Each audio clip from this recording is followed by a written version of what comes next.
అందరికీ నమస్కారం. వినా వెంకటేశం ననాథో ననాథ సదా వెంకటేశం స్మరామి స్మరామి. హరే వెంకటేశ ప్రసీద ప్రసీద ప్రియం వెంకటేశ ప్రయచ్చ ప్రయచ్చ. కలియుగ ప్రత్యక్ష దైవం శ్రీ వెంకటేశ్వరుడు, కోనేటి రాయుడు, ఆపద మొక్కులవాడు, పిలిచినంతనే పలికే దైవం ఈ కైలాస ప్రాంగణానికి వేంచేశారు. వేంచేయడమే కాదు, కళ్యాణ శ్రీనివాసుడిగా మారబోతున్నారు. మరి ఆ ఏడుకొండలవాడు ఆ దేవుడి పెళ్లికి విచ్చేసినటువంటి మా ప్రియ భక్త బంధువులందరికీ కూడా స్వాగతం, సుస్వాగతం. ఓం నమో వెంకటేశాయ పురుషాయ మహాత్మనే ప్రణతి క్లేశ నాశాయ గోవిందాయ నమో నమః. కార్తీక మాసంలో అందున ఈ కోటి దీపాల కైలాస ప్రాంగణంలో శ్రీ వెంకటేశ్వరుని కళ్యాణ వీక్షణమే జన్మజన్మల పుణ్యఫలం. అటువంటి అరుదైన భాగ్యం మరికొన్ని క్షణాల్లో మనకు లభించనుంది. శివ కైలాసంలో కేశవ కళ్యాణం జరగనుండటం ఓ అపూర్వ దృశ్యం. ఇక ఈనాటి కోటి దీపోత్సవాన్ని మరింత సుసంపన్నం చేసేందుకు దత్తపీఠం పీఠాధిపతి శ్రీ గణపతి సచ్చిదానంద స్వామి వారు వేంచేయనున్నారు. ఇక ఈనాటి కార్యక్రమానికి ముఖ్య అతిథిగా సుప్రీంకోర్టు న్యాయమూర్తి జస్టిస్ శ్రీ జాస్తి చలమేశ్వర్ గారు విచ్చేస్తున్నారు. ఇంతటి అపూర్వమైన కార్యక్రమాన్ని ప్రదోషకాల శుభ సమయాన వేదమంత్ర ఘోషతో ప్రారంభించాల్సిందిగా తిరుమల తిరుపతి దేవస్థానాల ఆధ్వర్యంలో కీసరగుట్ట శ్రీ వెంకటేశ్వర వేద పాఠశాల విద్యార్థులను కోరుతున్నాం. అలానే ప్రదోషకాల అభిషేకాన్ని ప్రారంభించాల్సిందిగా అర్చకవర్యులను కోరుతున్నాం. వేద పఠనం.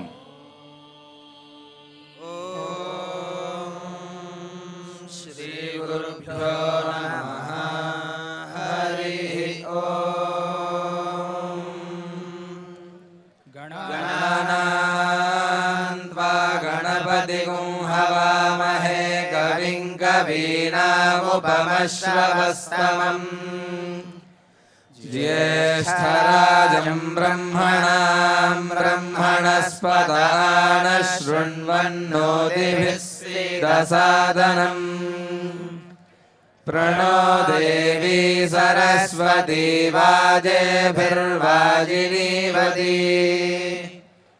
धीनामवित्रियवतु श्री महागणाधिपतये नमः. श्री महासरस्वत्यै नमः. श्री गुरुभ्यो नमः. हरिः ओम्.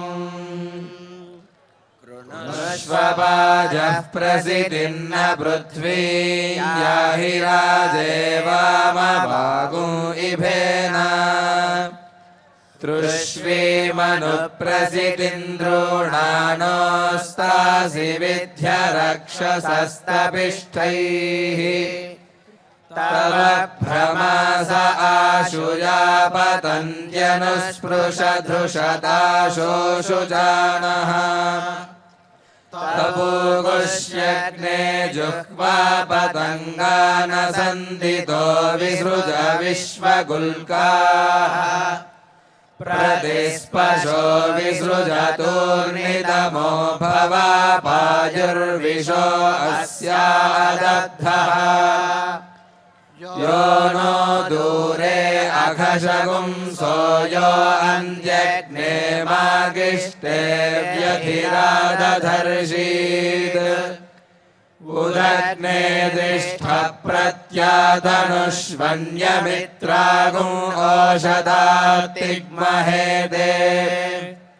यो नो अरातिगुं समिधानचक्रे नीचादन्धक्ष्यत सन्नशुष्कम्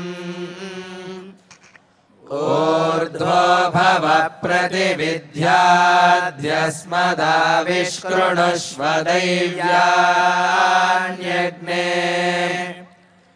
अवस्थिरातनुहि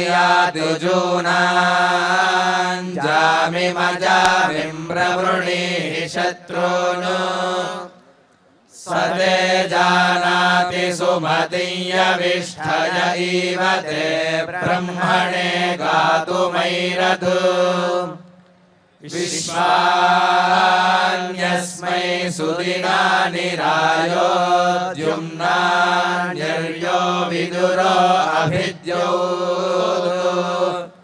सेदग्ने अस्तु सुभगः सुदानुर्यस्त्वा नित्येन हविषाय उक्थैः पिप्रीषति स्व आयुषि दुरोणे विश्वे तस्मै सुदिना सा स्वदिष्टिः अर्चामि ते सुमतिङ्घोष्यर्वाक्सन्ते वाता जरतामियङ्गीः स्वश्वास्वासुरथामर्जयेमास्मे क्षत्राणि धारयेरनुद्योन्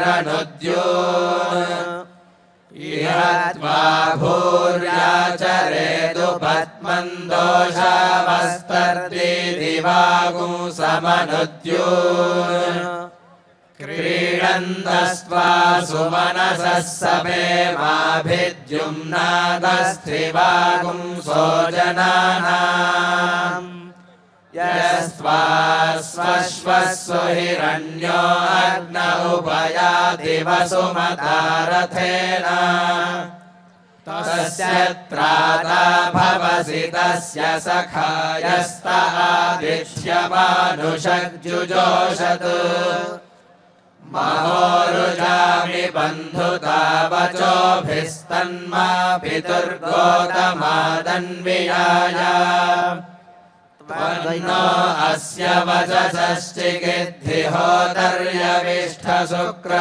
वचसश्चिगिद्धिहोतर्यविष्ठशुक्रतोदमूनाः अस्वप्नजस्तरणयः सुषेवा अतन्द्रासो भृगाश्रमिष्ठाः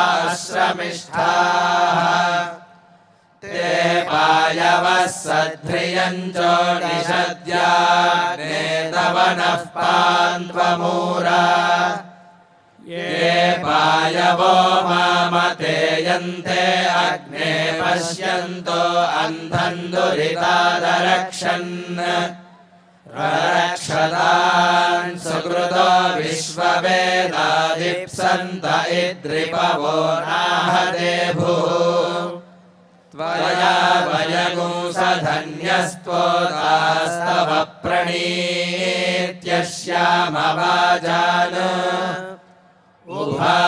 उभाशगुंसासूदय सत्यता तेनुष्ठुया कृणह्यः क्रयाण अयाते अग्ने समिधा विधेम प्रतिस्तोमगुंशस्य मानङ्गृभाय दहाशसो रक्षसः पाह्यस्मान् द्रुहो निदो मित्रमहो अवद्यात् रक्षोहणम् वाजिनमाजिघर्मि मित्रम् प्रतिष्ठमुपयामि शर्मा शिशानो अग्निः क्रतुभिः समिद्धः स नो दिवा सरिषः पातु नक्तम् विज्योतिषा बृहता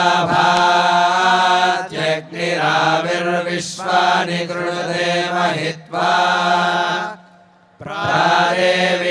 प्रारेवीर्मायाः सहते दुरेवा शिशिरे शृङ्गे रक्षसे विनिक्षे उत स्वानासो दिविशन्त्वग्ने स्तिग्मायुधा रक्षसे हन्तवाऊ मरेचिदस्य प्ररुजन्ति भामानवरन्ते परिबाधो अदेवी हरि ओम।